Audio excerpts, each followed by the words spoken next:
Friend, Shabbat Shalom again to you, and thank you for allowing me to share some words with you this evening.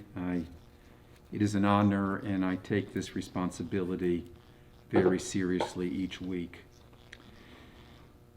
If the only thing that we knew about Judaism was derived from Leviticus chapter 22, the first chapter of our weekly Torah portion, we would believe this about Judaism.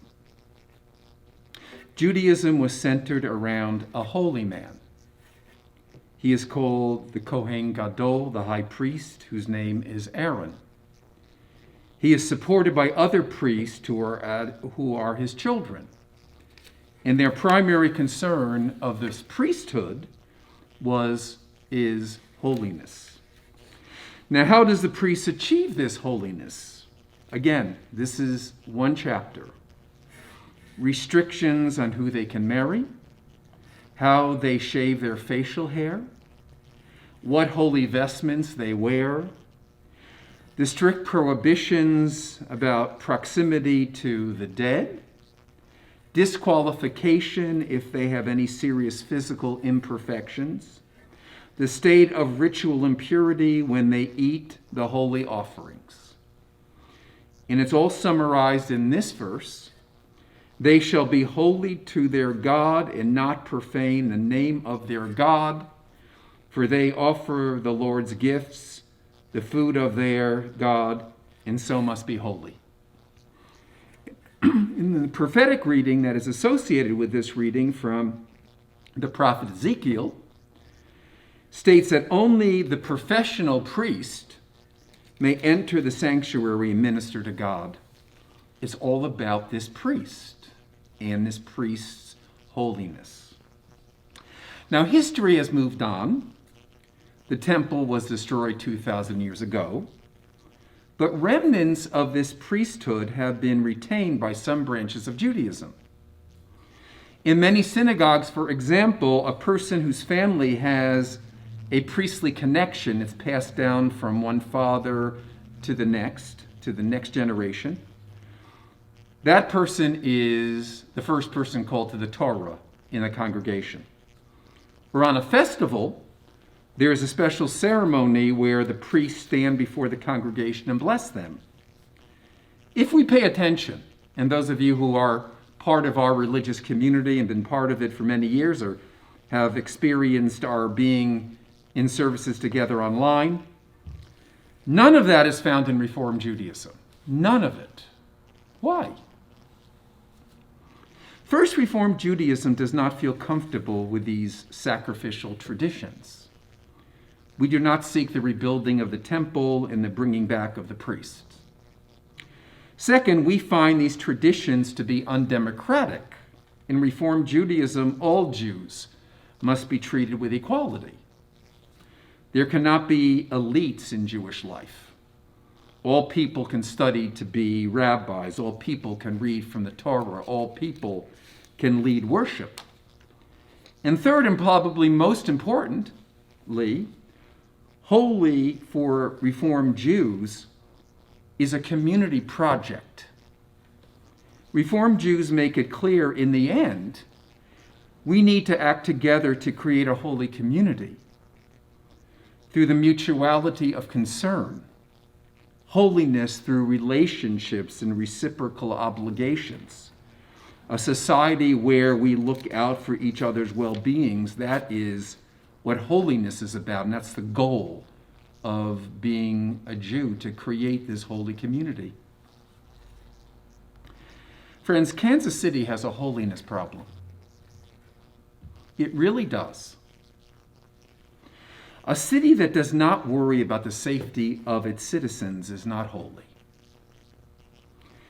We have a lot of houses of worship, but do they really stand for holiness? Do they bring forward mutual concern and reciprocal obligations? There is no holiness in our Jewish way of understanding where people keep getting shot and killed by guns daily. The Jewish community was stunned by the death last Friday of the Kansas City journalist, 24-year-old Aviva Okesin Haberman.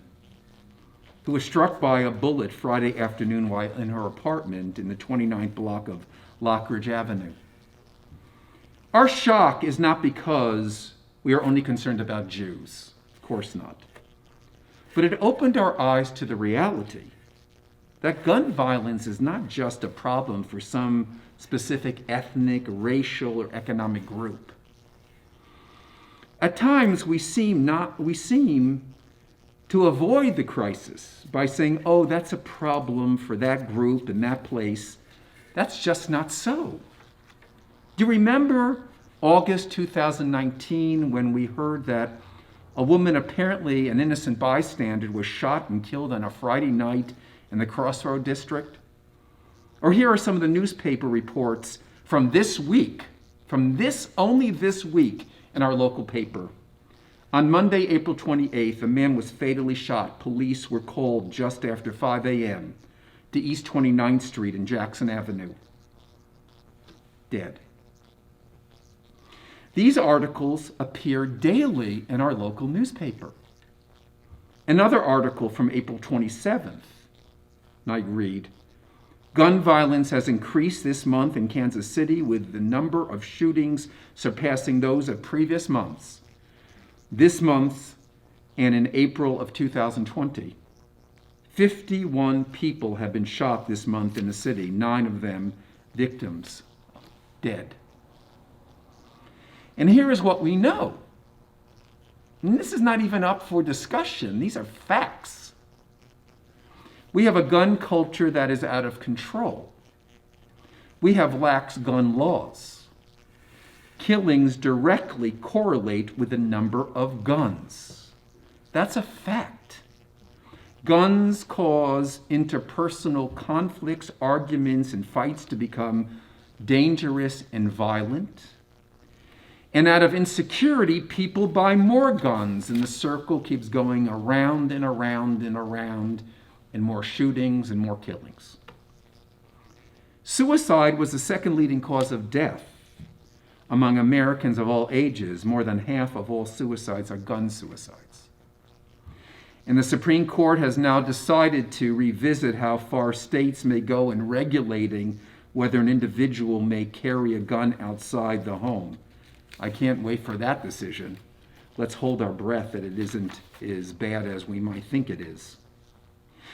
Jewish law is very clear. Self-defense is certainly permitted, but unregulated possession of weapons is forbidden according to Jewish law.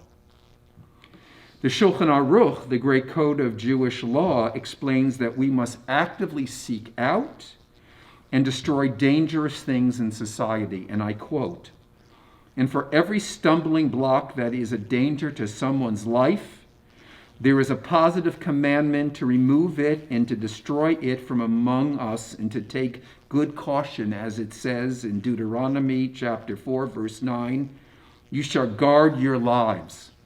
And if you don't remove the stumbling block, that brings danger. You have neglected the positive mitzvah." And Rabbi J. David Bleich, one of the leading authorities on ethics in Yeshiva University, took a firm stance on this. Jewish law recognizes that indiscriminate sale of weapons cannot fail to endanger the public. Friends, I'm tired of hearing about the right to bear arms. Read the book, The Second Amendment, a biography by Michael Waldman, who really explains what the original intent of the right to bear arms is about. What about the right to life? What about the right not to be killed by a stray bullet? Friends, where is our collective pursuit of this thing that the Torah wants us to pursue? Holiness. Aren't we living in denial? Isn't Kansas City too dangerous? Kansas City is the country's 5th most dangerous big city, behind St. Louis, Detroit, Baltimore, and Memphis. And what can our synagogue do? What is the response of the religious community? Isn't this the most pressing social justice issue? not getting killed in the street by stray bullets? What do you think? Express your views in the chat tonight. You have it right in front of you. Say what you believe about this topic. Or go to our Facebook page and tell us what you are thinking. Or connect with the Heartland Coalition Against Gun Violence in our community. Or go to the Reform Action Center website. There's a link to it on our new web page. Reform Judaism should not only be about social issues, of course, but Reform Judaism must stand for the pursuit of a holy society. Reform Judaism advocates that gun regulation is a vital necessity because of our religious principles. I cannot think of any issue more important to our city and our Jewish conscience than this one. We dare not turn away from this challenge. Shabbat Shalom.